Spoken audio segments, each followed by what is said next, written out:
O texto diz assim, irmãos: vocês também estão sendo utilizados como pedras vivas na edificação de uma casa espiritual para serem sacerdócio santo, oferecendo sacrifícios espirituais aceitáveis a Deus por meio de Jesus Cristo.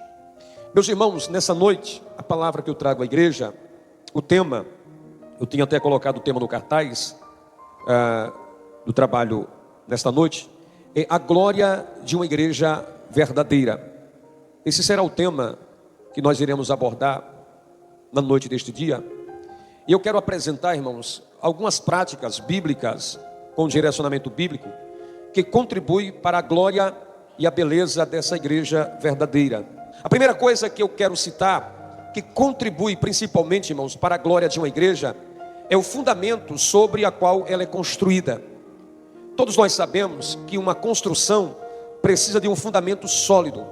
E nós temos que colocar na nossa cabeça que a primeira coisa que contribui para a beleza, para a alegria, para o vigor, para o fervor, para a glória, para algo virtuoso de uma igreja local, é o seu fundamento, a saber, Jesus Cristo.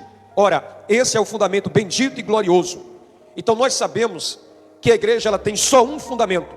E esse fundamento é Jesus Cristo. Porque ninguém, veja o seguinte, olha a expressão de Paulo, irmãos, olha o que Paulo enfatiza. Porque ninguém pode colocar outro fundamento, ou em algumas traduções, alicerce, além do que já está posto. Quem está posto? Jesus Cristo. Ele apresenta aqui que o fundamento da igreja é o Senhor Jesus. O versículo 4, os irmãos possam ler por favor comigo, diz assim: pois quando alguém diz, eu sou de Paulo, e outro, eu sou de Apolo, não estão sendo mundanos? Essa é uma pergunta que o apóstolo Paulo faz. Por quê? Porque a igreja de Corinto estava querendo estabelecer a sua beleza e a sua glória naquelas pessoas que passaram por lá. Paulo diz que quando chegou em Corinto para pregar a palavra, pregar o evangelho, ele diz: olha, eu quando cheguei aqui, eu apenas preguei uma pessoa, Jesus Cristo. E ele coloca, e este crucificado. E o texto aqui que nós estamos lendo apresenta que a igreja de Corinto estava colocando outros fundamentos, e por causa disso estava havendo divisão na igreja. Por causa disso, a beleza da igreja, o fervor da igreja, a alegria da igreja, a espiritualidade da igreja estava perdendo, estava em declínio. Por quê? Porque os irmãos estavam dizendo: olha, nós queremos Pedro como nosso fundamento, nós queremos Apolo como nosso fundamento, nós queremos Paulo como nosso fundamento.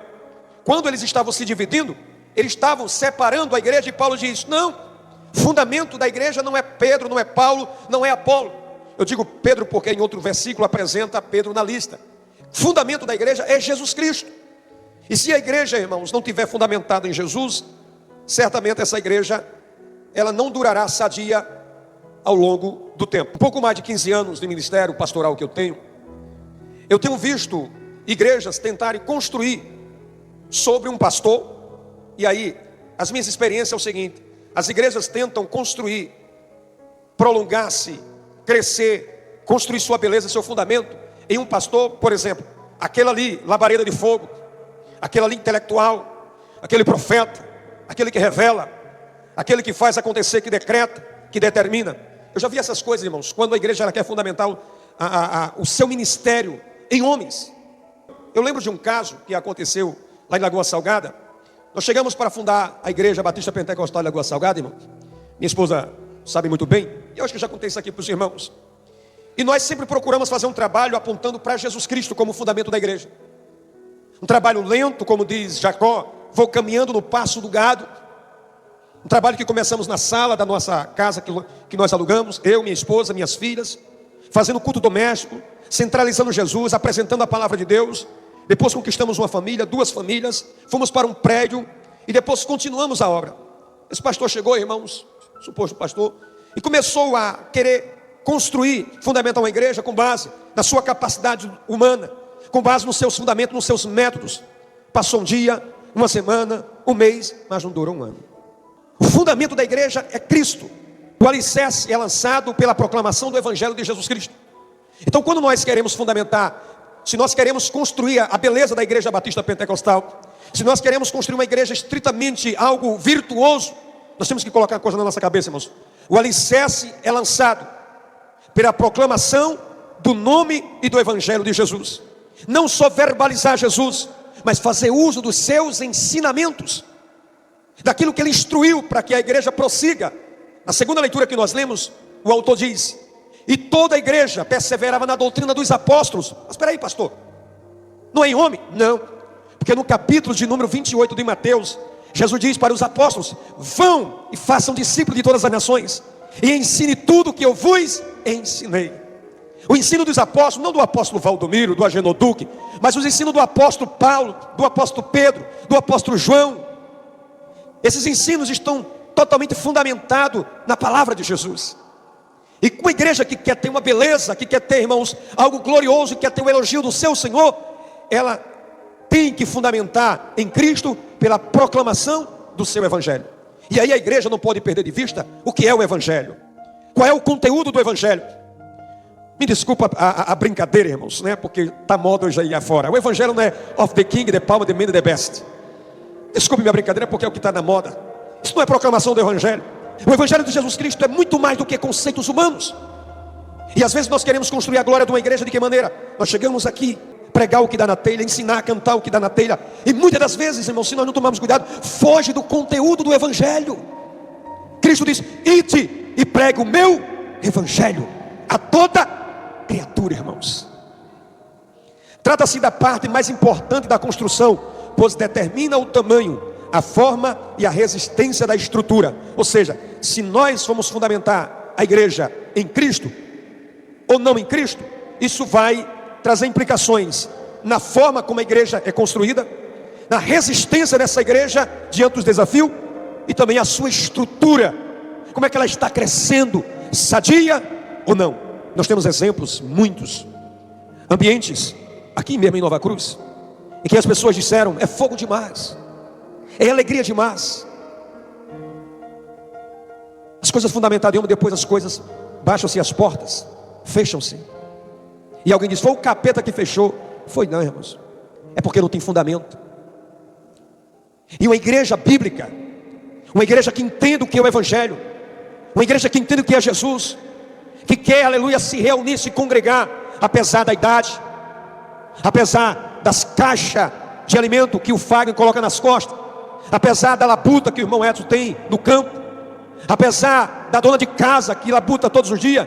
Mas se nós queremos construir uma igreja forte, nós aqui estamos cultuando, estamos adorando, estamos exaltando, suportando as dificuldades, aí entendendo que aqui nós estamos tentando glorificar e exaltar a Cristo, e a qualquer momento e a qualquer hora Ele pode fazer intervenção direta e consolar, edificar, fazer o que Ele quer, o que lhe apraz, porque quando Ele é o fundamento, irmãos, é Ele que determina o rumo do começo ao fim da sua igreja. E quando Ele faz isso, nós somos edificados. Se nós não fizermos isso, a beleza e a glória de uma igreja, ela se desmorona. Se desmorona. Aí eu pergunto: nós somos uma igreja que tem Cristo como nosso fundamento, irmãos? Cristo é o fundamento dessa igreja? Não sou eu. Não confunda as minhas decisões pastorais. O que uma igreja que quer ser gloriosa, uma igreja que tem beleza, ela olha para a vida do líder, dos líderes, as decisões que estão tomando, e averigua pela palavra de Deus se está conforme o evangelho.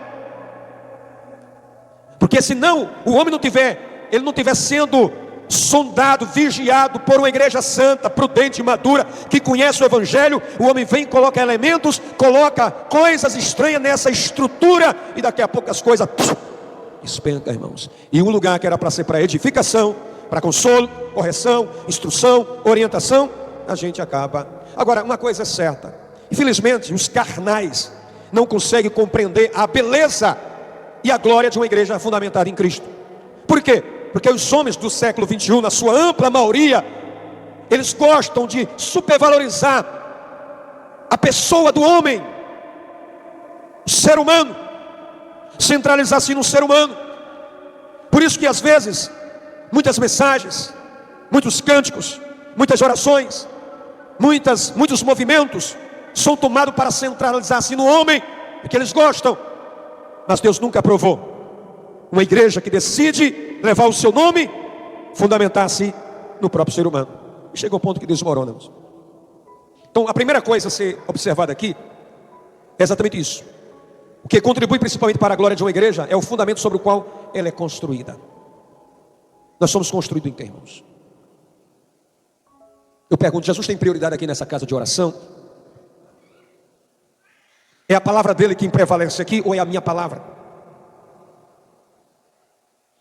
Vocês que são a igreja, o povo de Deus que vem para cá para cultuar, para adorar, para ser edificado, como é que nós vamos fazer a distinção? O que é a palavra de Jesus, o que é a palavra do pastor? O que é a palavra de Jesus, o que é a palavra daqueles que estão aqui conduzindo a igreja, irmãos? O fundamento dessa igreja é Jesus. Nós precisamos conhecer quem é Jesus, para nós sabermos como construir sobre esse fundamento. E a igreja de Corinto está dizendo, eu sou de Paulo, sou de Apolo, sou de fulano de tal. Eu tive uma experiência aqui muito negativa logo no começo, os irmãos sabem, porque formou-se grupo. Não, eu sou do grupo do pastor José Cleide, eu sou do grupo do fulano de tal, e ficava uma briga danada. Aí Paulo diz, o fundamento é Cristo, o fundamento é Jesus.